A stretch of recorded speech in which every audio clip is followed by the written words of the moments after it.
Coming up, the spring sports season has come to a close with 3 MC teams making a run at the postseason.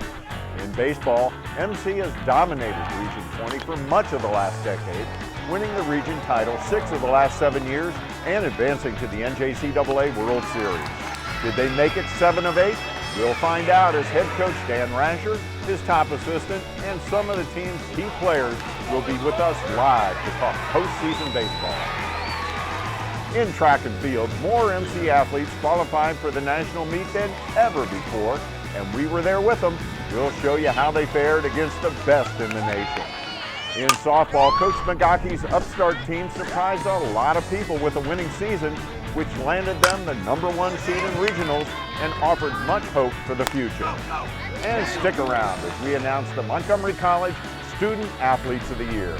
All this and much more on a special edition of the Raptor Report, starting now. Hello everyone and welcome to the Raptor Report. I'm Michael Brown. It's been a busy spring here at Montgomery College. We're winding down MC's first year wearing Raptors purple, and 3 Raptors teams were right in the thick of things in the race for the postseason. Let's kick things off with Coach Dan Rascher's baseball team. After finishing a 37-win regular season, the Raptors postseason began with the Region 20 tournament. MC played host to the tournament this year, which featured 4 teams from Region 20, MC, Prince George's, CCAC South, and Westmoreland County. The Raptors opened the double elimination tournament against CCAC South, with Jameelah making the start for MC. The Raptors jumped out to an early lead with a big 5-run first inning, and when they put up a 9 spot in the third, the game was all but over. After the 5th, the game was called due to the 10-run rule, and MC walked away with a decisive 15-0 first-round win over the CCAC South Tigers. The Raptors knocked out 10 hits in this one as Ian Velez, Turlik, and Nick Kozarski each had 2. McGrain put up 6 Ks in 3 scoreless innings to notch the win, and Andy McWilliams pitched a couple of strong innings to finish things out. The Raptors' win set up a second-round matchup against their crosstown rivals, the Owls of Prince George's Community College, who'd knocked off Westmoreland County 6-4 in their opening round. If the Raptors' first-round win was a walk in the park, this game was anything but. It was a tense pitcher's duel, with MC's Jake Taylor taking the mound against PG's Josh Powell. Both were in top form as neither team scored until MC's Sam Stefanelli hit a long homer in the 6th. But PG came right back to tie it in the 7th on an unearned run. MC's Miles Leader gave Taylor a big boost in both the 8th and the 9th when he threw out would-be base stealers, with the 1 in the 9th preventing the go-ahead run from scoring. With the score knotted at 1 going into the bottom of the 9th, Travis Smith led off with a single. After a PG error and a walk, the bases were loaded for shortstop Nick Kozarski. PG brought the infield in for a possible double play, but Kozarski poked a single through the drawn-in infield to score Joe Coleman, who had run for Smith. Both MC's Taylor and PG's Powell had pitched complete games. Both pitched well enough to win, but it would be Taylor who got the W. That win ensured MC a place in the championship game, but first PG had to turn around and play another game the same day to decide the Raptors' opponent. And once again, the Owls upset a strong Westmoreland team 4-3. That set up a rematch between MC and PG in the championship game. Now, PG was playing for survival since it was a double elimination tournament and they already had 1 loss. PG would have to beat MC twice on that Sunday afternoon to win the region. MC only had to win 1 to claim the crown, and they hoped they could get things done in 1 game. Jack Sauter took the mound for the Raptors, matching up against Andrew Bird for PG, and both put up nothing but zeros until the top of the 5th, when PG scored 2 runs on a wild pitch and a fielder's choice ground out. MC finally broke through in a big way in the bottom of the 6th. They loaded the bases on hits by Sam Stefanelli and Travis Smith and a walk to Coleman. Kozarski was hit by a pitch, scoring 1. Bird's throwing error plated 2 more, and Sam Stefanelli came to the plate for the second time in the inning with the bases loaded and 2 outs. And there is a line drive to center, and it gets in there. 1 run scores. Here comes Taylor, he scores. Here comes Siegel, he scores, and that is a 3-run triple for Sam Stefanelli. Suddenly, the Raptors were up 7-2 after 6. MC loaded the bases in the 8th and scored 2 on an error by PG shortstop Shahrukh Ali off of a Travis Smith grounder, and added another on a Joe Coleman RBI single. Jamison McGrain came into the game in the 7th in relief of Jack Souter and was on the mound with 2 outs in the 9th, facing PG's Michael Carolina. And there is strike 3, and that is the end of the ball game as Jamison McGrain and Colin McMahon embrace. Here comes the team out onto the field to celebrate. Montgomery College has taken the Region 20 championship with a 10-2 win over the Prince George's Community College Owls. MC took the Region 20 championship game 10-2. Jack Souter picked up the win, and Bird was the hard-luck loser. The big win wrapped up MC's 7th Region 20 championship in the last 8 years, all under head coach Dan Rascher. 4 Raptors were named to the All-Region 20 tournament team: Jake Taylor, Greg Turlik, Sam Stefanelli, and Jamison McGrain. The win elevated the Raptors to the number 3 ranking in the NJCAA Division III National Poll, and more importantly, sent the Raptors back to the NJCAA Division III World Series in Tyler, Texas. The Raptors arrived in Texas, one of 8 teams in the country to make it to the World Series.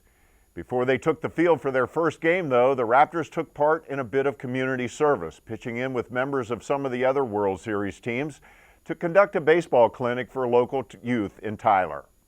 Great way for the players to give back to the host community, and by all accounts, the kids learned a lot and had a great time.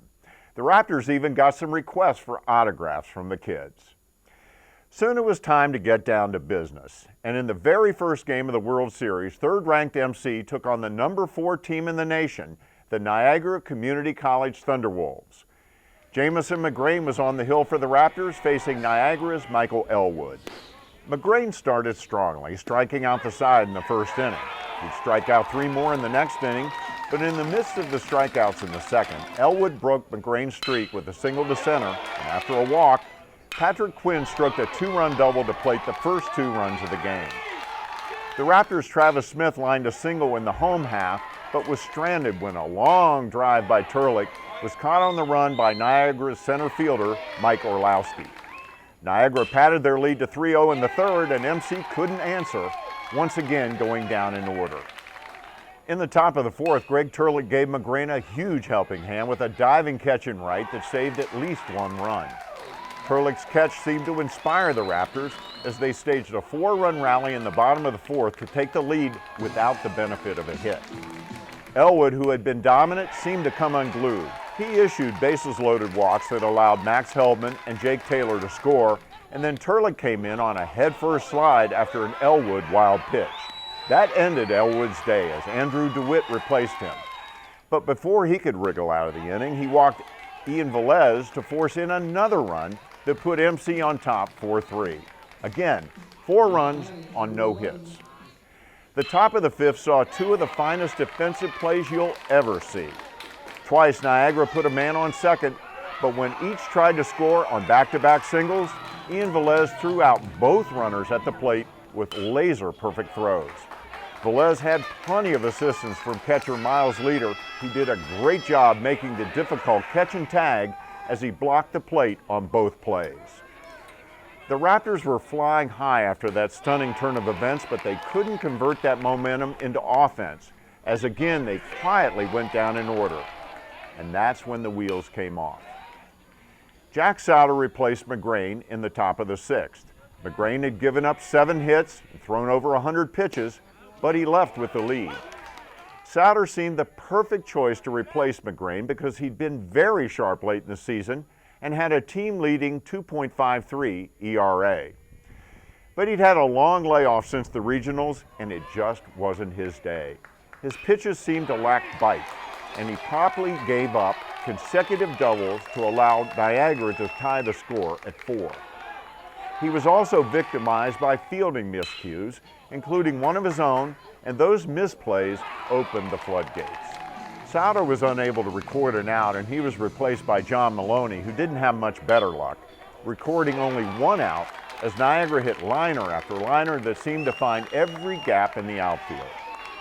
Colin Cox came in for Maloney, and he finally got the Raptors out of the inning, but not before the Thunderwolves put the last of their runs on the board to take a commanding 14-4 lead. Despite the dawning deficit, MC didn't go quietly. Greg Turlik opened the bottom of the 6th with a triple to right and scored on a fielder's choice. And in the 7th, Jake Taylor hit a towering 2-run homer, but his majestic drive was too little too late, and MC went down in their World Series opener 15-7. After the game, I spoke with Raptors assistant head coach John Silk. Coach Rascher had mentioned to the kids quite a bit that we want to stay away from that big inning, make the routine plays. And there were a couple plays in the game in that one inning where they scored all the runs. 2 plays where we should have got outs, would have got out of the inning a lot quicker with maybe 1 or 2 runs. And then baseball's a weird sport. As you guys know, you can snowball real quick, then it becomes a little harder getting out. A couple flares, they hit the ball down the left field line, down the right field line, and all of a sudden you go from a very tight game to a game where it's basically out of reach. And then in the inning where we had our 4 runs, if we could have got just one key hit in that inning, we could have gone from a 1-run lead to maybe a 2 to maybe 4-run lead. Totally different mindset. So the game didn't look good, but it could have been a different, with just 1 or 2 plays here, it could have been a totally different outcome. In the 2nd round, MC took on the Century College Wood Ducks from Minnesota, the number 2 team in the nation. It was do or die for both teams because each had dropped their opener. Whoever won would remain in the tournament and play on. Whoever lost would be eliminated. Jake Taylor started for MC, entering the game with a 10-1 record, and right-hander Eldon Evans was on the hill for Century. MC threatened in the top of the 2nd when Greg Turlik singled and Matt Shook was hit by a pitch, but both were stranded and the game remained scoreless. Meanwhile, Taylor was dominant, holding the Wood Ducks hitless until the 4th. Taylor snuffed a Century rally in the 3rd when an error put a man on 2nd, but he bore down, struck out the next batter, and ended the threat by inducing a pop-out to left. MC finally broke the scoreless tie in the top of the 4th. With 2 outs and nobody on, Greg Turlik lined a single to right. He went to 3rd when Travis Smith followed with a single of his own. Matt Shook's single brought Turlik home, and Travis Smith would soon follow after Miles Leader lined yet another 2-out single. So after 3.5, MC was on top 2-0. Century finally recorded their first hit of the game in the bottom half of the inning when Jake Lindberg led off with a single. But after he stole 2nd, Taylor left him there when he got the next 3 batters with a strikeout and 2 flyouts. MC threatened again in the 5th after Max Heldman beat out a drag bunt and Taylor was hit by a pitch, but they came up empty. In Century's half of the 5th, they loaded the bases with no outs on 2 singles and a hit batsman. A single by Zach Nielsen cut MC's lead to 1, and then Jake Lindberg's 2nd hit of the game put the Wood Ducks up 3-2. The bases were still loaded with no out, but Taylor dug deep and stranded all 3 by notching a strikeout and inducing 2 pop-outs. After MC went quietly in the 6th, Century added to their margin, scoring again in the home half. Raptors head coach Dan Rascher then pulled Taylor for reliever J.P. Hoover. Hoover allowed a sac fly for the 5th Century run, but he would end the inning by picking Zach Nielsen off first. Trailing now by 3, the Raptors put men in scoring position in the 7th, 8th, and 9th, but their bats went cold and they never delivered the key hit. Hoover held the Wood Ducks scoreless the rest of the way, but the Raptors offense couldn't respond. And when the last Raptors threat was snuffed out, it was all over as the 5-2 loss dashed their dream of a national championship. We're all disappointed. I mean, I'm disappointed in myself. Thought we could have played a little better. Thought I could have helped the team out a little more.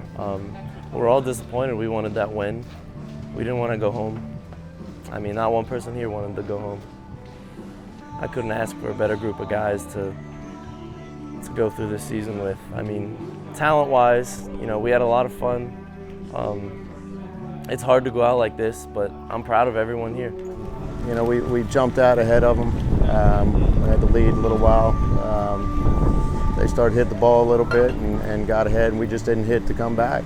You know, obviously it's frustrating. You never like to lose the first 2 games out here. But when you look at the overall picture, you know, I'm so very proud of our guys, the coaches, my coaches. You know, it's really tough coming out here, and you know, to end the season that way. You know, these guys, you got to remember, we won 40 games this year. Had some excellent players, you know, guys like Smith and Taylor and those guys. And you know, when your best players don't perform their best, you usually don't win. And just like that, it was over. Century would ultimately go on to lose to top-ranked Gloucester in the championship game, and the Raptors would come home without the national championship. Yes, they fell short of their ultimate goal, but let's look at what this team accomplished. What is thought to be a school record for victories in a season with 40, their 7th Region 20 championship in 8 years, and a trip to the World Series, one of only 8 teams in the entire nation to earn that honor. And they accomplished all of this the right way. They dedicated this season to the late Duck Lee, and they played the game the way it's supposed to be played, just the way Duck Lee would have wanted them to play. They played hard, they gave it everything they had for months and months, and it all came to a sudden halt in Texas. But well, that's baseball for you. But make no mistake, this is a Montgomery College team to celebrate. This is a team that's been a lot of fun for us to cover this year. And stick around, because later in the show we'll be talking to Dan Rascher and some of his players live right here in the studio. Turning now to track and field, this program has really come on strong over the last couple of years under the leadership of head coach Jamaal Schools and his top assistant Thomas Payne. And the program's growth and maturation continued this season. Building toward the national championships, meet after meet, MC athletes improved their performances, established personal bests, and achieved the marks necessary to qualify for the national championship meet. And this was certainly the case at the last meet of the regular season, the Kehoe Twilight meet at the University of Maryland. Now, this was a make it or break it meet for several MC athletes. Either hit the nationals qualifying mark or sit at home when the nationals began. And several athletes rose to the occasion and did what they needed to do. The women's 4x100 meter relay team hit the national qualifying mark, as did the women's 4x400 meter relay team. Capria Redparth qualified for the nationals in the 200, and Denzel Washington soared past the national qualifying mark in the triple jump. The new qualifiers meant that MC athletes had qualified for more than 22 events when the national championship meet began at nearby Howard Community College. And they turned in some pretty impressive performances. Jameelah Thalley finished 4th in the nation in javelin, setting a personal best of 31.31 meters while also breaking the school record she'd set earlier in the season. She also ran on the women's 4x100 meter relay team with Jackie Moffo, Peace Kish, and Cecilia Solano that finished 5th in the country. And Thalley was also on the 4x400 meter relay team, along with Cecilia Solano, Bunmi Ayodele, and Capria Redparth that finished 4th in the nation, despite originally being seeded 13th in a field of 13. They also set a new school record in the process. Other top finishers for the women included Jackie Moffo, who established a personal best when she finished 7th in the country in the 400 meter hurdles, Peace Kish, who recorded a personal best in the long jump as she finished 6th in the nation, Samantha Appleby, who finished 9th in the discus and 13th in the shot put, and Marissa Foster, who came in 12th in discus. On the men's side, the 4x800-meter relay team of Andrew Russo, Charles Acevedo, DeCourcy Gascon, and Daniel Abdul came in 4th in the nation with their best time of the season. Justin Brown placed 9th in the javelin, Denzel Washington finished 6th in the triple jump, and 3 MC men finished in the top 14 in long jump. DeCourcy Gascon placed 7th with a personal best. Denzel Washington came in 11th, and Nifa Olawoyan placed 14th. The men's 4x100-meter relay team of Olawoyan, Earl George, Foster Obaba, and Denzel Washington finished 6th in the country, and the men's 4x400-meter relay team of DeCourcy Gascon, Charles Acevedo, Cheatham Obima, and Andrew Russo came in 8th in the country while also setting a personal best. Acevedo also posted a 9th place finish in the 1,500-meter run. When the nationals were all said and done, both the men's and women's teams finished 15th overall in the country, capping off an excellent season. And what's really exciting about this program is that when we talk to the coaches about next year, they're very optimistic that next year's team will be even better, building off this year's success. So the future is looking very bright indeed for the MC track and field program. Turning now to softball, this program has gone from rags to riches in just a year. Last year, this team had a losing record, which had become all too common in recent seasons. But when Mike Smigocki came aboard as head coach, his hiring was like a jolt of adrenaline for the program. The team finished with an 18-14 record for the regular season and came in 5th in the 13-team Maryland JUCO Conference. Now keep in mind that Maryland JUCO is made up of D1, 2, and 3 schools, and MC is D3. Their finish earned them a #1 seed in the NJCAA Division III Region 20 tournament and a legitimate shot at going to nationals. MC took the opener of the double elimination tournament 10-2 over Westmoreland County Community College. That win set up a showdown with defending champ Anne Arundel in the second round. MC took that one 8-7 behind a complete game from Caitlin Cahill and the offense of Julie Hance. Hance had a home run, a double, and 4 RBIs. That win meant MC came into the final day of the tournament just 1 victory shy of a berth in the national championships. And because of how the other games played out, standing in their way once again was Anne Arundel. Because of the double elimination tournament format, MC needed just 1 win to head to nationals, while Anne Arundel had to knock off the Raptors twice to advance.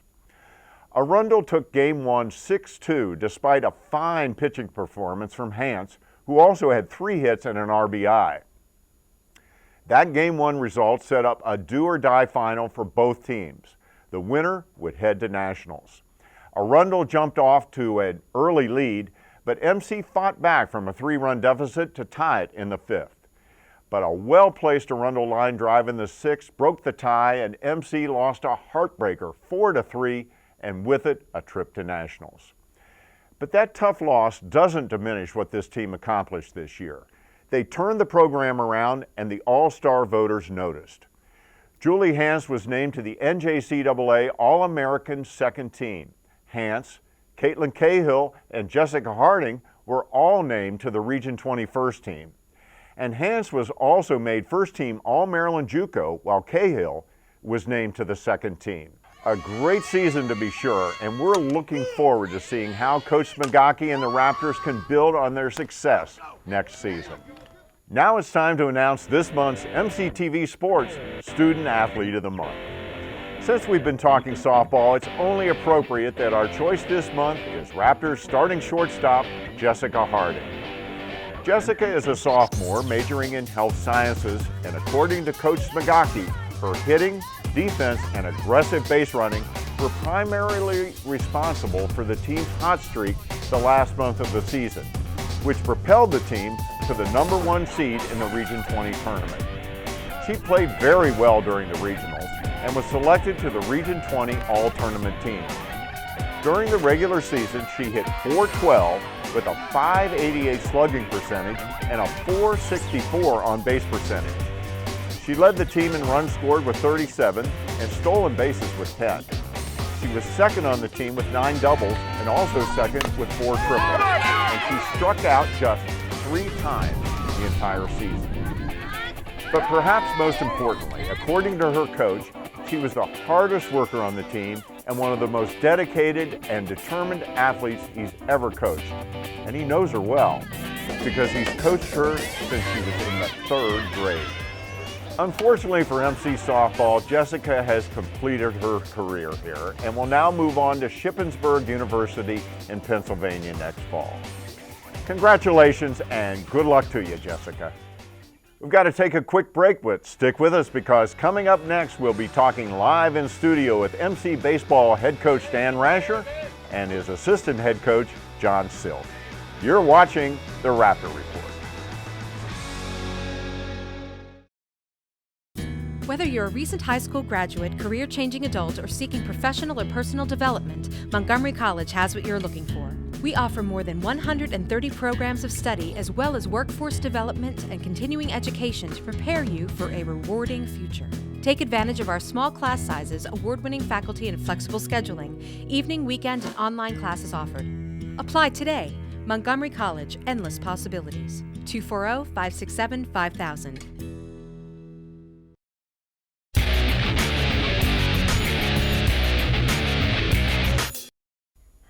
Welcome back, and now it's my pleasure to welcome in Dan Rascher, the head baseball coach for Montgomery College, and John Silk, the assistant head coach. Thanks for coming in, guys. I appreciate it. Thank you for having us. Yeah. Well, let's start by looking back at the Region 20 tournament. Now, a whole lot went right for you guys there, right, Dan?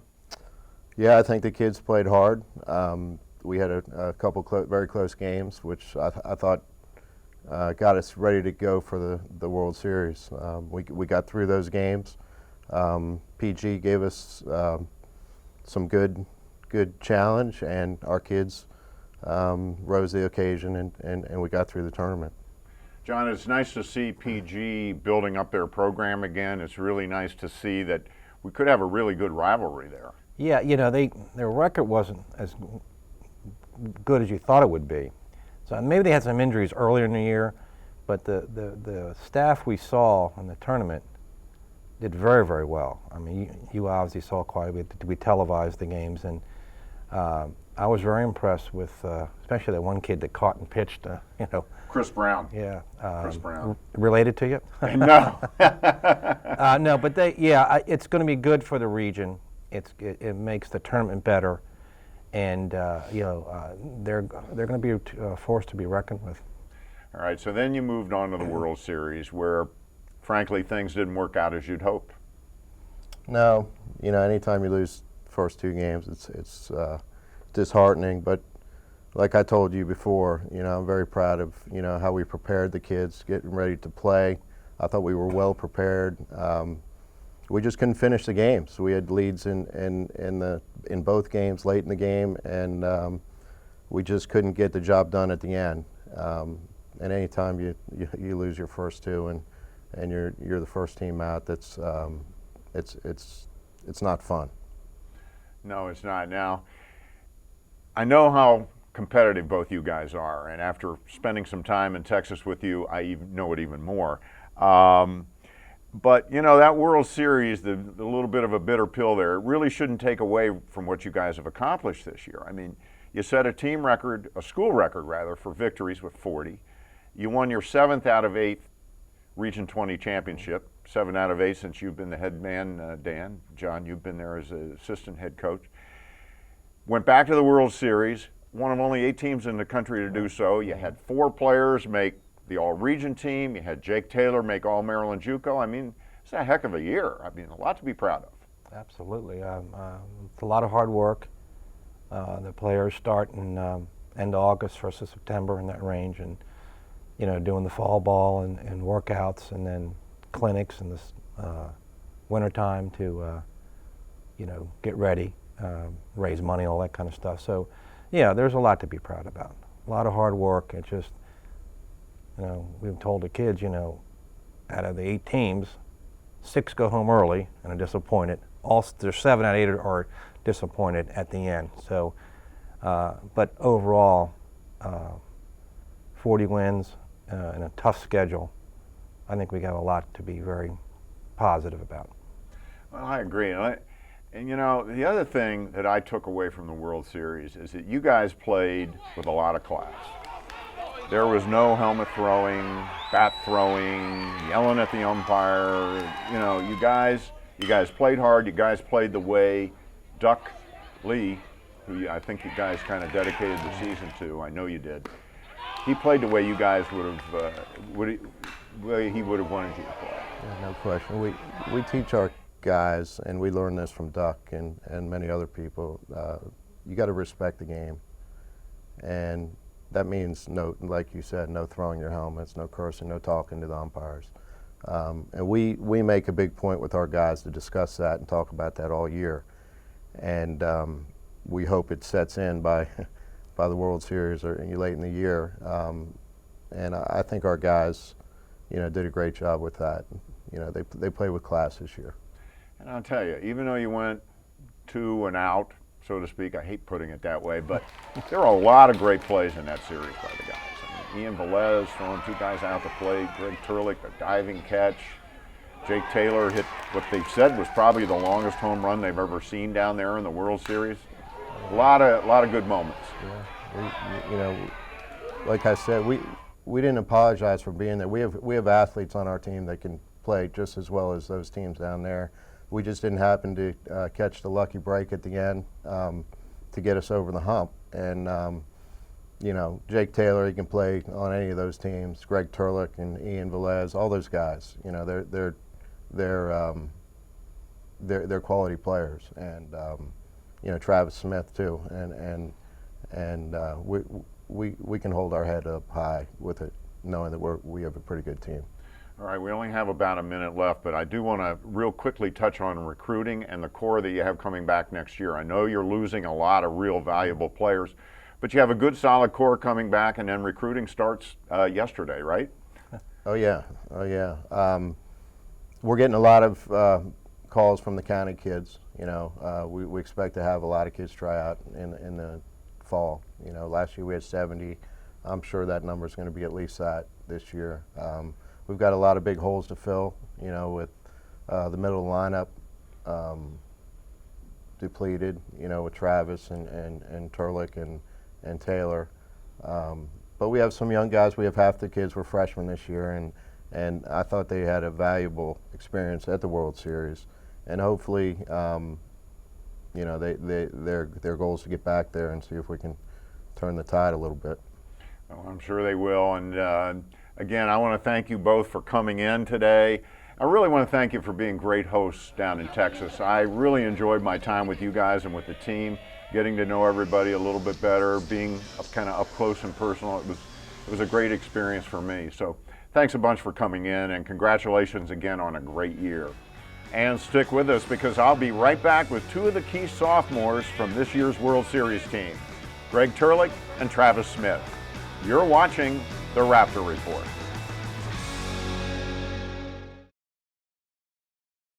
Whether you're a recent high school graduate, career-changing adult, or seeking professional or personal development, Montgomery College has what you're looking for. We offer more than 130 programs of study, as well as workforce development and continuing education to prepare you for a rewarding future. Take advantage of our small class sizes, award-winning faculty, and flexible scheduling. Evening, weekend, and online classes offered. Apply today.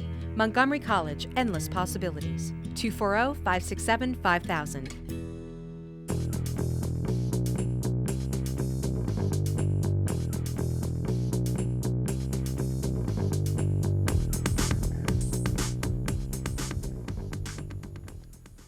Welcome back, and it's my pleasure to welcome in some of the top sophomores from this year's baseball team, Travis Smith and Greg Turlik. Travis spent some time behind the plate this season, as well as taking over at third for an injured Nick Panafala. He's one of the team captains, and Travis was also one of the offensive leaders on the team. He was third in hits and in the top 5 in runs and RBIs. And Greg Turlik, he started and ended the season as the starting right fielder, and he moved over to center after injury struck Ian Velez. Now, Greg hit .340 for the season, tied for the team lead with 11 steals, and trailed only Jake Taylor with 5 home runs and 45 ribbies. Welcome to the show, guys. Thanks for having us. Well, now we've had about a week since the World Series ended. You guys have had a chance, I hope, to maybe reflect a little bit on what went on there. But now, as you look back, you've had a little perspective. Let's take a look at the fantastic season you guys had, Travis. Yeah, as a captain, I mean, taking a look back, not just being so disappointed from losing the World Series. I mean, we had 30 guys that, played their hearts out. We got the school record in wins. That's huge. I think we had a lot of guys do a lot of great things, and we should really be proud of those guys, Greg? Yeah, I mean, setting a school record, that's definitely impressive. If you'd told me at the fall that we were going to set a school record for wins, I definitely wouldn't have told you that was true. But I'm happy with the season. I think a lot of guys played really well. Well, you should be proud of it. You should be proud. And I remember talking to both you guys way back in February, and you were both a little apprehensive about the pitching, and the pitching turned out to be one of the strong suits of the team, and a big reason why you won 40 games. Yeah. Now, Greg, one of the highlights for me this season was calling that 14-inning Hagerstown game. It was an emotional day. It was Duck Lee Day. And the way that game ended, tell us about that. Talk about that a little bit. Oh, it was a great feeling. Like you said, doing it on Duck Lee Day, it's great. I know he would have loved that. He's all about hustle. So, winning a tough game against a really good team on a hustle play, couldn't ask for more. No, that was beautiful. It was one of the most exciting calls I've ever had the privilege to make. Travis, what are a couple of your top memories from playing ball here at MC? Well, the first one that comes to my mind was a game over at Rockville. I got to pinch hit with the bases loaded against, I want to say Allegheny. I think it was Allegheny. I ended up getting the walk-off hit there. That was a good feeling. That was my first walk-off as a Griffin or Raptor, so that was pretty cool. And then obviously making it to the World Series, getting out there, I felt a lot more comfortable. I know we didn't win that first game, but I'll really remember this trip to the World Series much better than last year, for sure. Greg, how about you? What are a couple of your top memories? Well, the win on Duck Lee Day, like I said, that was great. And just everything from Texas. I mean, Texas was a great experience, even though, we didn't get as far as we would have liked to. Definitely some memories I'll take away from that. Well, quickly, both of you guys, you've had 2 years under Dan Rascher and his coaching staff. What's it been like? Travis? It's been an experience. It's been great at times. I mean, we learn a lot. There's been times when, we scuffle with the coaches, but what kind of competitor doesn't do that? But, I mean, I have no complaints about the past 2 years I've had with these coaches. I mean, I'll remember these 2 years and Coach Rascher, Coach Silk, Coach O'Connor, for the rest of my life probably. With Coach Rascher, he's taken us to the World Series 2 years. Yeah. I think that's about as much as you can ask for from a coach. Coach Silk, he's a great hitting coach. Definitely the best hitting coach I've ever had the privilege to work with. So I've learned a lot from him over the last 2 years. Well, quickly now, we have just about a little over a minute. I want to talk about your plans for next year because you guys are both obviously graduating from MC. Travis, tell us where you're headed and what you're going to be doing. I'm going to be headed down to Anderson, South Carolina, at Anderson University.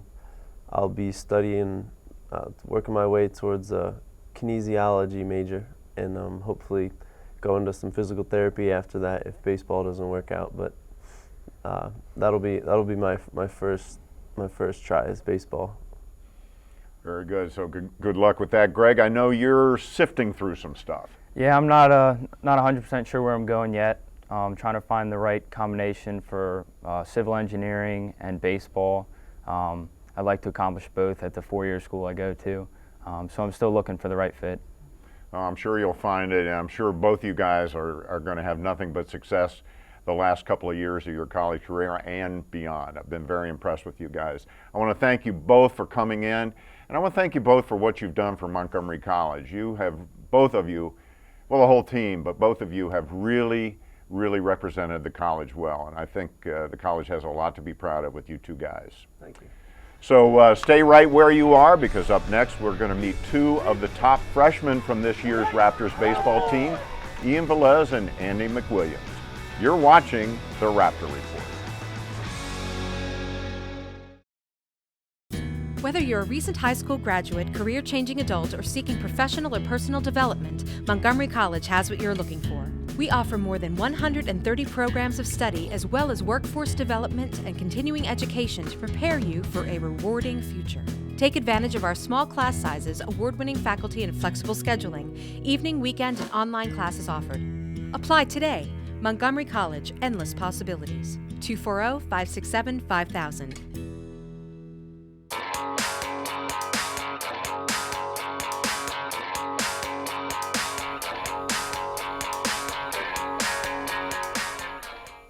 Welcome back, and it's my pleasure to welcome in Ian Velez and Andy McWilliams, a couple of freshman standouts from this year's baseball team. Thanks for coming in, guys. Thanks for having us. All right, now you guys are freshmen, so, well, actually you're sophomores now. You'll have another year to play at Montgomery College, which is great news for all of us. As you look back at everything you accomplished this year, despite the disappointment at the World Series, what's your mindset as you look towards next year? Ian? Honestly, just keep that same intensity we had at the beginning part of this season. All that hard work will pay off like it did this year. You know, starting with day one, starting with tryouts. You know, we're all going to come out there, and the coaches know what to expect from us, and we know what to expect from the coaches. So, just with that, come out with the same mindset, and I think our talent and play will work out for itself. Andy? I want to go one further. I want to break the school record again. You know, I want to go to Texas, and I want to win Texas. That's my goal. That's the kind of talk we like to hear from both of you. Ian, going back to the World Series again, frankly, you made two of the most exciting plays I saw in the entire World Series there. When you threw out back-to-back runners at the plate, that was pretty cool. How did that feel? Felt pretty good, and honestly, at the moment, I thought the winds were changing. You know, I thought the momentum was changing, starting to go our way. And if I'm not mistaken, did we score 4 runs that inning? And we took the lead. So I was thinking, you know, the momentum was on our side, and I mean, I haven't seen our team that pumped up in a long time. So it felt great. I mean, it was really exciting. Well, it was 2 great throws, and boy, you got to tip your hat to Miles Leader for doing a great job. Blocks. Great blocks, catch, and tag. We rewatched them both multiple times, and I mean, he got his body in front, played the hop right, and I mean, he made some good plays too. I mean, couldn't ask for a better catcher behind the plate in the World Series. He did a fantastic job. Yeah, that's for sure. And let me tell you, I think it was the second one had a little bit of tail on it, and he stayed right with it. Oh yeah. Yeah. So now you guys were lucky enough to play with some really talented sophomores this year, and really some great leaders as well. What would you say you took from them? Maybe the lessons learned, Andy. Always give everything you got.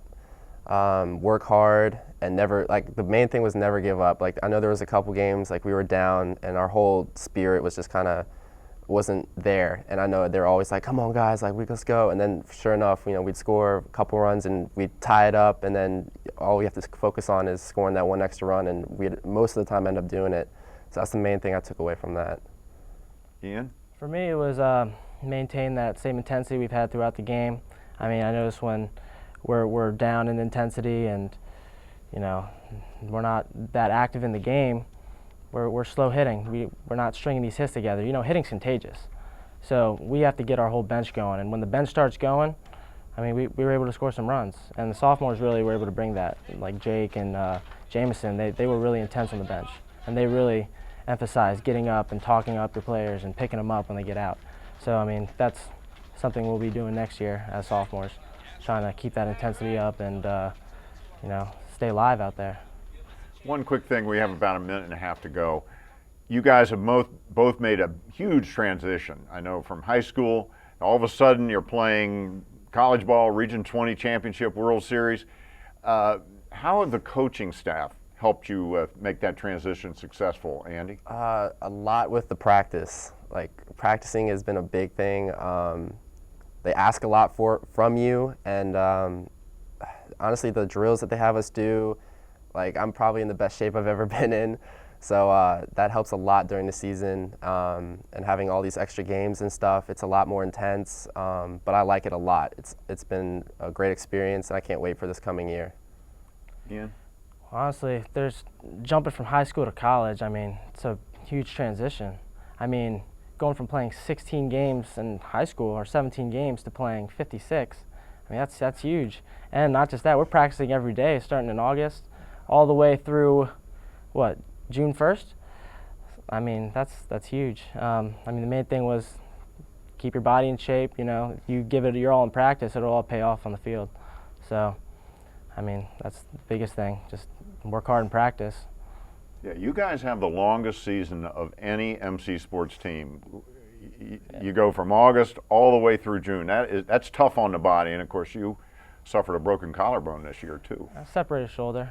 I think broken collarbone would have kept me out a little longer, but yeah, that set me back a little bit.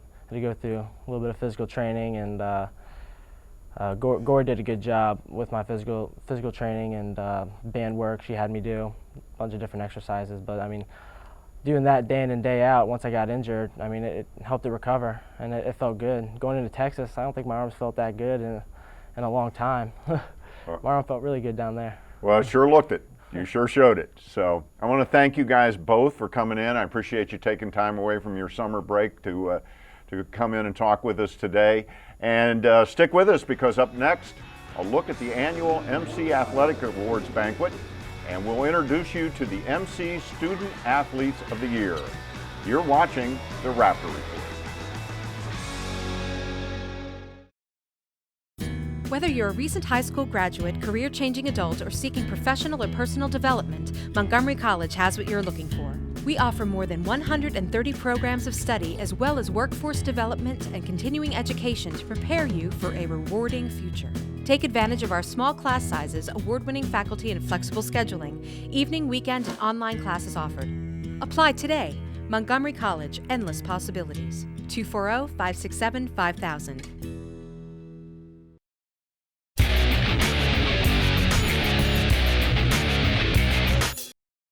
Welcome back. Montgomery College recently honored all of its sports teams at the annual Athletic Awards banquet held on the Rockville campus.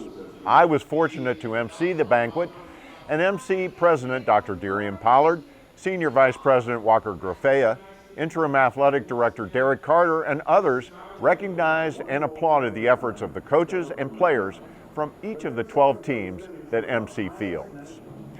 The coaches introduced their teams and then announced the most improved and most valuable player awards for their squads. MC Baseball Assistant Head Coach John Silk announced Greg Turlik as the most improved player and Jake Taylor as team MVP. Men's basketball coach James Bryson honored Timothy Christian as most improved and Phoenix Butler Poole as most valuable. Women's head basketball coach Tarla Gasquet named Ashley Ladder as most improved and Jameelah Thalley as team MVP. Men's soccer head coach Pedro Braz announced Hector Navarrete as most improved and Serigne Baba Gaye as MVP. And women's soccer head coach Brad Harton honored Nadia Palacios as most improved and Hiba El Kabli as the team's MVP. Softball coach Mike Smigocki named Olivia Howe as most improved and Julie Hance as the team's MVP. Men's tennis honorees were Mariano Mazza, most improved, and Serene Dogra, most valuable. Track and field head coach Jamaal Schools handed out awards to both the men and women. For the women, Jackie Moffo was selected as most improved, and Jameelah Thalley was honored as MVP. And for the men, Andrew Russo was most improved, and Charles Acevedo was named MVP. And finally, volleyball coach Amir Mafinajad announced Yesenia Mora as the team's most improved and Dijana Cobbs the team's MVP. The highlight of the banquet was the announcement of the 2012-2013 Montgomery College Male and Female Student Athletes of the Year. This is the highest athletic honor of the school awards. This year's Male Student Athlete of the Year is Serigne Baba Gaye. He was the goalkeeper and MVP of the men's soccer team that finished second in the country. He led them to the national finals with a .65 goals against average, which was first in Maryland JUCO and third in the entire nation. He had a save percentage of .855. He registered 10 shutouts during the season and was named to the All-Maryland JUCO second team, first team All-Region 20 tournament, and also selected to the National Championship Tournament first team. Well, very impressive company. Congratulations, and thanks for joining me. Thank you. Well, the first and I guess most obvious question is, how does it feel to receive the highest athletic honor that the college awards? Actually, I feel so proud of myself, and I work hard for it. And then I thanks for my teammates, my coach. They were the one pushing me to get that far, and I really, really, really think that it's all the team that won this reward. Now, when the season started, were you the starting goalkeeper? Was that the plan all along? When the season started, I really didn't know if I were the first goalkeeper, because I was not in shape. It was hard for me. I stayed 2 years without playing soccer, so I was kind of behind. So because of Coach Pedro, he pushed me a lot, and he was believing in me, so that's why I made it to the first goalkeeper. But we had a keeper called Carlos. He was good, and I was always thinking that he's going to be the first goalie. Now, why the 2-year layoff? Because I had a lot of class. I took a lot of classes, 5, 6 classes, and I didn't think that I can handle it with the soccer. So I said, let me take a break, and then when I finish with those classes and get a good GPA, I can come back and start playing again. And it paid off. You've got a great point average going. Yep. Now, I understand, even though you could play another year, you're going to be moving on to a 4-year school, and we're going to get to that in a second. I want to talk to you about that. But during your time here as a Montgomery College athlete, what do you think is maybe your top memory? My top memory was the semifinal during the nationals, when we were down 1, and then all the team was down. We didn't think that we can make it that far, because that team, they were strong. They were mentally strong. And then when we come to the locker, the speech that Coach Pedro made changed completely the game. So we came at 100%, and we finally won the game. And then, of course, there was that final, which had that really heartbreaking ending for you guys to lose in double overtime. Yep. On a goal that really looked like it was offsides, didn't it? Yeah, it was offside. It was obviously offside. And how did that feel to you as the goalkeeper? I tried to do my best, but it was just unfair. Because first of all, they play in their town. They have the ref is from there, and then you don't have to mess with those big games. It's a national finals. It's not a simple game. So I feel so bad that day, but since it's soccer, you can't do anything about it. That's right. Yep. That's right. You guys played great, and second in the nation, the highest finish ever by an MC men's soccer team. So that's a lot to be proud of. Yep. Now, you are going to be moving on to a 4-year school, I understand. Tell us a little bit about that, where you're going to be going. Tell us about your major also. My major is microbiology. For now, I got a lot of different schools want me to go play there, but I choose the one university in Boston, which is IAC, American International College, because that's the only team for now that have my major. And then they're in the best conference in D2, so that's why I think I will go there and play for them. Well, that's good, and we are going to keep an eye on you, because I have a feeling we're going to hear more from you. You were tremendous, and I know your coach feels like you were really the reason you guys made it to nationals. Thank you. That's what he told us when he was here a couple of months ago. Thank you. Thanks again so much for joining us. Congratulations on your award, and best of luck on the 4-year level. Okay, thank you so much. Now, the female student athlete of the year is Jameelah Thalley. Jameelah was the co-captain, the starting shooting guard, and team MVP of the women's basketball team. She averaged 12.4 points a game, along with 6.8 rebounds and 4.5 assists. She was also named to the NJCAA All-American second team. And she was also the co-captain and one of the stars on the women's track team, where she finished 4th in the country in the javelin while setting a school record. And she was also on the 4x400 meter relay team that came in 4th in the country, and the 4x100 meter relay team that finished 5th in the nation. We caught up with Jameelah after the athletics banquet. Congratulations on being named the Montgomery College Student Athlete of the Year. How does it feel? It feels wonderful. I feel like I've accomplished a lot, and everything's working out for right now. Were you surprised that you got this honor? Yes, from all the sports, from basketball and track. I didn't expect any, and student athlete. You played basketball this year, you played track this year. What was your favorite moment of the year? My favorite moment, I would have to say, was going to nationals for both sports twice in a row in 2 years. Now, how did you manage that? You finished basketball, you were hurting at the end of the season, you came right back, started with track. How did you pull that off? Well, after basketball, I thought a week off would help, but I guess it didn't. So instead of just stopping, I didn't think that would be the right answer. So I just kept on pushing. I knew my limit though, so. What motivates you? You are, to me, one of the most inspirational athletes I've ever been around. What motivates you to work as hard as you do? Coach G, I think she has a big part to do with it, only because she taught me what I know about anything that I put my mind to, I can do it. So after her telling me that, I exercise it through mental, adversities. Now tell us what your plans are for next year. I plan on attending Virginia Union for basketball and possibly track. So, yeah. But you're going to go to Virginia Union on a scholarship, and what position will you be playing? A shooting guard. Yep. Well, it's been a privilege for me to be able to cover you and talk about you as much as I have, and I think you're a fantastic representative of Montgomery College. Thank you so much, and I've enjoyed my journey with you guys, the whole MCTV crew, and thank you.